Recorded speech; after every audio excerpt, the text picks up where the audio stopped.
Matt Williamson and Dale Lolley.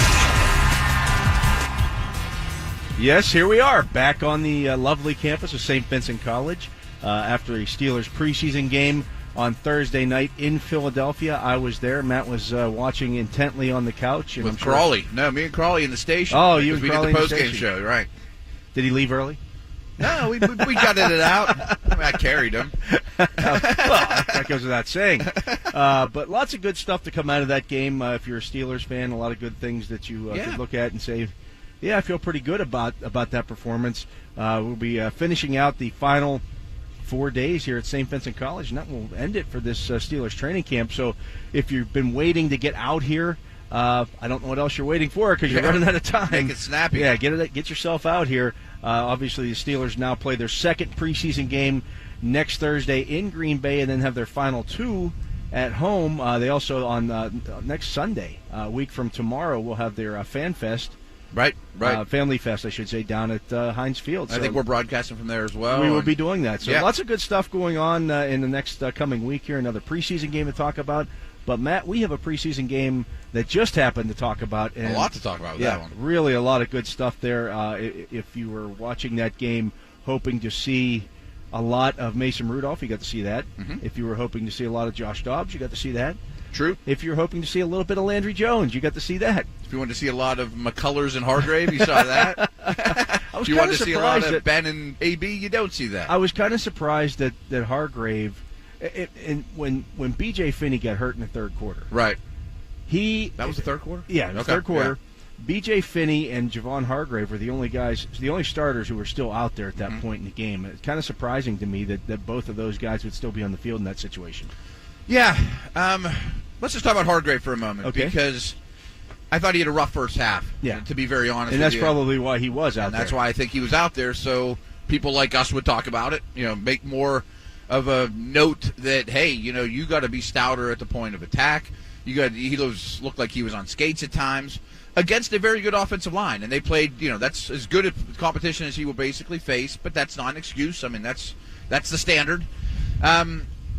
And the last we saw him was against Jacksonville, not looking so hot either. So he had an issue with that. Yeah, I know. So, you kind of give him a pass on that one, even though fans won't because the Steelers lost the game. Mm-hmm. But you would like to see your starting nose tackle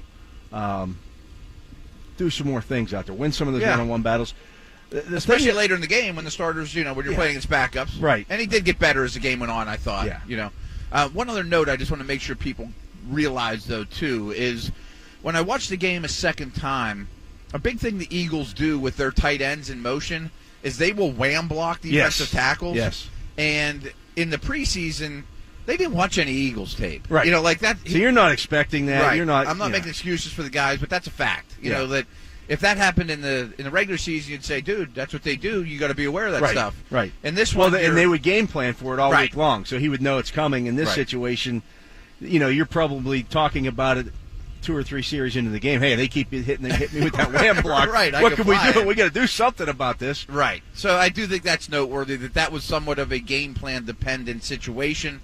But the level of competition was good. I mean, not as much as the game went on. And I think you saw a lot of snaps out of him and McCullers. They use that for conditioning with McCullers. They don't have a lot of defensive linemen in the mix. And, kind of sent a message, I think, to Hargrave that, hey, we need more from you. Yeah. And I think at times if you're struggling like that, you're like, hey, man, you need to stay in the game and get your feet under you. We expect more from you. You're a starter. You should be, you should be handling this kind of competition. But yeah, the fact that they don't game plan at all for that. I mean, you're just running all your stuff. Right. It doesn't matter what, they came out and the Eagles came out with 3 wides and they basically left their base personnel out there against 3 wides. Too. And I assumed they just want to get more looks at the inside linebackers. Yeah, and that's what that was about. You wanted to see some of the new guys out there. And even when they went to quote unquote third and long, 3rd and 6, 3rd and 7, they were basically just playing nickel. Right. It was very, very vanilla. Not what we've seen here in the practice field with a lot. We've seen a lot of dime. We've seen a lot of that 7 defensive back package. I think you look at it 2 ways. I mean, I think if we wanted to be pessimistic about it, we could say, guys, that's not how you play in today's NFL. But if you're going to be realistic about it, is we want to see Vince Williams, Bostic, Matakevich, get challenged against, because at some point they're going to have to do it. Right. Let's play with heavier personnel, even though we know we're at a disadvantage. Doesn't mean they do it in week 1. Yeah, right, exactly. And against a team like Philadelphia, which even though it's running its base stuff is a lot of that run-pass options. Oh, a lot of RPOs. Yeah, so you're going to get challenged in whatever defense you're in. And so it's a very good scheme. Yeah, we saw it. It absolutely is. And we saw I thought the Steelers did a nice job of, they were facing backup quarterbacks. They really like Sudfeld there, though. Yeah, they really do. He's not a typical third-string jabroni that no one's ever going to hear about again. And, for example, like one play, everybody focuses on the one play where Jay Ajayi runs through 3 tackles for a 22-yard gain. Well, he's pretty good. He's a big back, and that's what he does. That's how he makes his bones in running through tackles. He's one of the better tackle breakers in the league. Absolutely. There's no question. That's not an excuse. No, it's not an excuse. Right. The other part of that, though, is that the Steelers were able to get off the field later in that drive by dropping him for losses in the back. Bostic hit him for losses in the backfield on 2 consecutive plays. That's pretty good defense. You don't want to give up a 22-yard run from the 1. Right. You've got them pinned back. You don't want that to happen. But the Eagles continued to try to run the football, and they shut it down. I thought they did a decent job overall with the starting unit in there against the run. The Eagles did average 4.4 yards a carry, but you're looking at a 15-yard carry, a 13-yard carry, and a 22-yard carry by Ajayi. It was 24 carries for 106 yards, and he gave up 231 yards passing. But more importantly, you turned him over 3 times. Right, that was huge, and you stopped the drives, like you said. To put a negative spin on that, though, what have we been talking about for the last 15 days in a row? They got to tackle better. That's something that they're putting a premium on here. Burnett and Bostic were brought in because they're good tacklers, amongst other reasons. They both missed a tackle on that play. It's going to happen. Play. It's going to happen. Kill ourselves over. Right. It is one play, but Twitter was going nuts about it. Oh my God, here we go. They brought these guys. It's one play. It's one play. It's one play. I thought overall that Bostic performed well. I did too. I didn't get to see enough of Burnett out there to form a true opinion on how he played, but I thought Bostic did a nice job, and they mixed up. He started the game with Vince Williams, and then they mixed it up after the second series. Then it was Tyler Matakevich and John Bostic out there. A lot of John Bostic in that game, and I thought he acquitted himself pretty well. Yeah, I keep saying I think he might be the best player at that position on the team. He very well could be, and maybe that's the start of something there. We'll see how that continues to play out as we move forward. But I want to have a long discussion with you at that position too, at some point this fine day. We've got plenty of time. In the post-game show. Yeah, he finished with 4 tackles. Matakevich finished with 5, but he was not nearly as impressive. Those 5 tackles, he missed a couple. Was not able to get in position for a couple. He's I'm going to get to it right now. He's physically limited. Okay, go ahead. I don't think he should make the team. I said that in the post-game show. We had a caller call in and say, "What'd you think of Matakevich?" And I kind of went on this rant. And by the end, Mr. Matakevich, I don't think he should make the team. Right. And by the end of my little rant there on the air, I was thinking, why do I want this guy on my team? He is a special teams. He's great on special teams. I know the coaches adore him, yeah. And I get that. But I think he's a coach, not an NFL player. In the big scheme of things. And yes, they don't. Right now, he's number 3 on the depth chart. But there's other inside linebackers floating around the league you could pick up. There are, and that's going to be interesting to watch. Kevin Colbert, when we talked to him earlier in this training camp, we didn't. But when I sat down with him, he was asked specifically, "Hey, are you going to look? You haven't signed a veteran inside linebacker." No, Boston. Before this game. No, they meant one of the guys that are still out there, the Lawrence Timmons or the Bowman or a guy like that. He said, just because we haven't done it doesn't mean we're not going to. Sure. We want to take a good, long look at these 3 guys that we have here and see what we have. I think Tyler, again, I love his above-the-neck game. Oh, yeah. I love it. But there are guys who had 150 tackles on their college team all over the league right now. Every college program has that guy. Zach Thomas is the exception. It's not like he's the next Zach Thomas, or Sam Mills, or.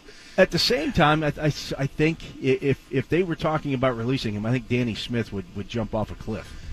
I'm fine with it. Keep him on the team if he is the best special teamer out there, or one of the best 2 or 3. And he very well may be. And he might be. And if that's his role, great. But my point is, and I don't watch special teams film, but I'm sure they love him on special teams. He has a perfect makeup for it, and I'm sure he is very Simon sound, and he's a good tackler and all those things.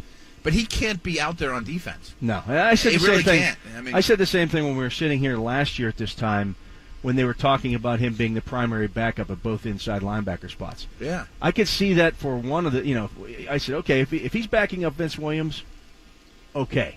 Athletically, they're not that dissimilar. If you're telling me that he's a replacement for Ryan Shazier, I'm not buying it. Because those guys don't grow on trees. No. Somebody has to be the Somebody backup. has to be the backup. But they are just completely different players.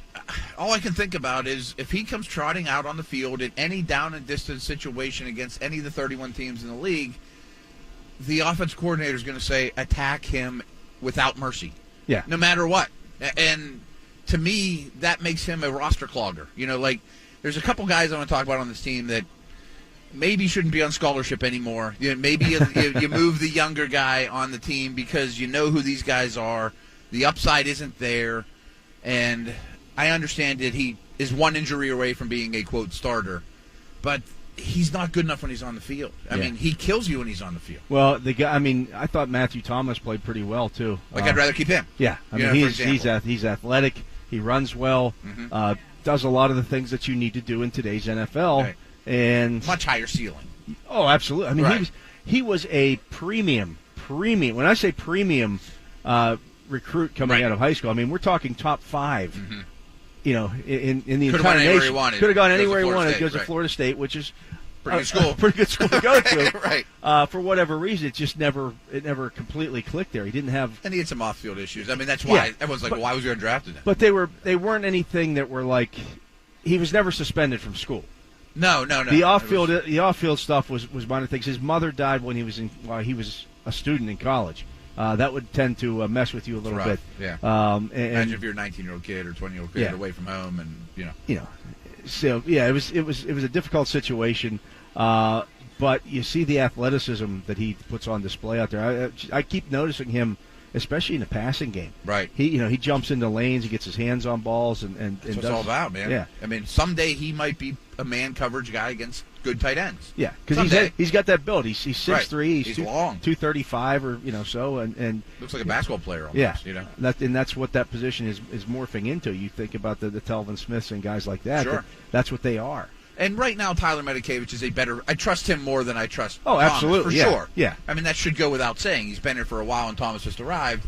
But to me, if I'm building a roster, Thomas has more value to me than Medikevich. In the long term. Yeah. In the long term. I mean, it's going to be interesting to see how that position continues to flesh itself out. We'll see if the Steelers do, maybe after the second preseason game, say, hey, we need to make a move here and bring in a more veteran guy. Somebody was asking us. It seems like a foregone conclusion that he's got a team made, and I think that's crazy because he doesn't. If you are not a starter, there's no guarantee making the team. I think some guys you look at, and maybe some of the guys in the secondary, you could say, okay, Cam Sutton's not going to be a starter, but he's making the team. Right. There's some guys like that. Yeah, there's some guys like that. But if you are you're always going to be on the bubble. If you are not a starter, you're always fighting for your spot. The other two, it seems like this is a super negative start to the show because all we say is Hargrave's no good and then Medikevich he's got. But the other two that kind of dawned on me too that are Chicolo, and I feel less strongly about him than the others. He's making the team. I know, but I like the two guys. I like the three guys behind him, and Chick is just kind of a guy at this point. I don't like keeping Jags on the team, just the guy. And to me, maybe Hayward Bay's time has come and gone too. That's something that could be happening here, and that's going to be interesting to see how that fleshes itself out. I know a lot of us, even a lot of the people in the media, I think that he's guaranteed a spot on the team. They love him. He's a special teams guy. They love that story. But he's now 30, and you get some young receivers who are pushing this thing hard.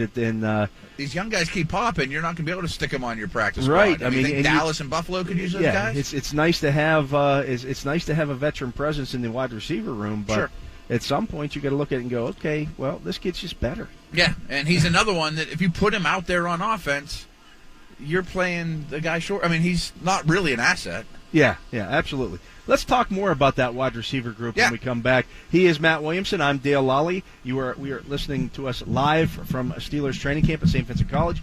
The Steelers back on the field today at 2:55 p.m. Get out here because they only have 4 practices left. So if you've been waiting to get out here, what are you waiting for? Time's running out. Yeah, get here. Get out here now, and we're going to take a break. We'll be right back on SNR. Black and gold football lives here 24/7. You're listening to SNR.